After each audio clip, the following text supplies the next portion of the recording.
আপনি কি জানেন আমরা একটা জ্যান্ত আগ্নেয়গিরির উপর দাঁড়িয়ে আছি? না, আমি পারমাণবিক বোমার কথা বলছি না, আমি বলছি এক গ্লাস পানির কথা। অবাক হচ্ছেন?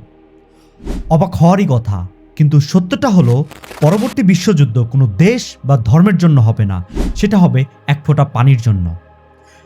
হিসাবটা খুবই সহজ। পৃথিবীর সব জায়গায় পানি থাকলেও পানযোগ্য মাত্র ৩%। আর এই অল্প পানি নিয়ন্ত্রণে নিতেই শুরু হয়েছে ইতিহাসের সবচেয়ে নোংরা রাজনীতি।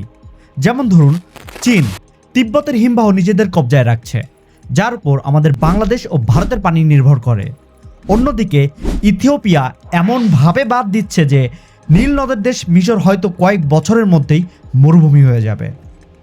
শুধু দেশ নয়, বড় বড় কোম্পানিগুলো মাটির নিচের পানি দখল করে বোতল ভরে ব্যবসা করছে। এক কথায়, পানি এখন সোনার চেয়েও দামি লাক্সারি আইটেমে পরিণত হচ্ছে। 2030 সালে আপনার কাছে কোনটা বেশি দামি হবে? এক গ্লাস পানি নাকি একটি আইফোন?